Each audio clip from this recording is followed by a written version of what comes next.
د رسنیو خبریالانو اقتصادي ستونزو ته د حل لارو پیدا کولو په موخه یوه غونډه جوړه شوه. په دغه غونډه کې د ژورنالیستانو او رسنیو د فدراسیون مسؤلینو، د رسنیو استازو یو شمېر خبریالانو ګډون کړی و چې د رسنیو د اقتصادي ستونزو او د خبریالانو په وړاندې د شته ننګونو په اړه بېلابېلې ویناوې وشوې، ترڅو د دغه ستونزو د حل لپاره د نړیوالو بنسټونو او د اسلامي امارت ملاتړ ترلاسه کړي. پیشنهاد ما هم است که در آینده یک منبع باشه، پولی که برای ژورنالیستای افغانستان رسانه‌های همگانی کشور کمک میشه، این باید در یک منبع ما تا بتانیم در آینده دخل و خرج، یعنی سایت داشته باشیم که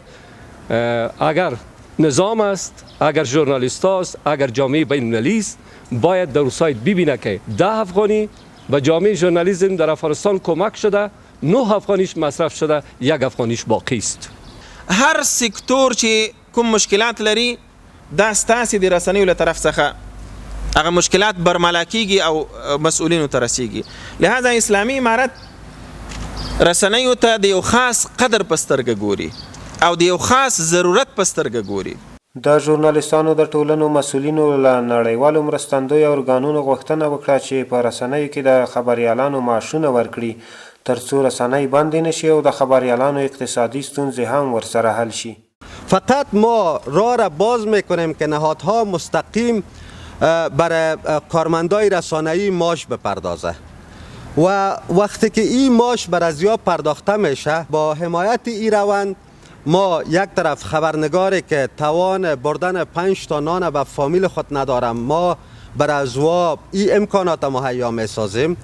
و وقتی که این امکانات بر از او مهیا شد، او میره به فکر آرام در کار خود رسانش دوباره فعال میشه. په اوسنۍ حالاتو کې رسنۍ او خبریالان له ګډو ستونزو سره مخ دي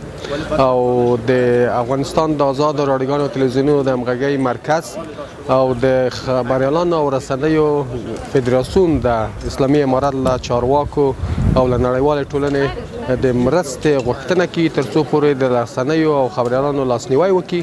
ترڅو پورې رسنۍ په خپلو پښو باندې ودرېږي او راتلونکي کې له دغسې ناخوالو سره مخ نشي، لکه اوس چې نن ورځ رسنۍ او خبریالان له ګڼو ستونزو سره مخ دي.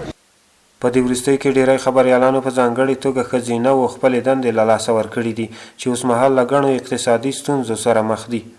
در شرایط فعلی بانوان با مشکلات بسیار زیاد سر دچار هستند، بخصوص بانوان خبرنگار. بیشتر ما بعد از تغییر رژیم وظایف خود از دست دادیم و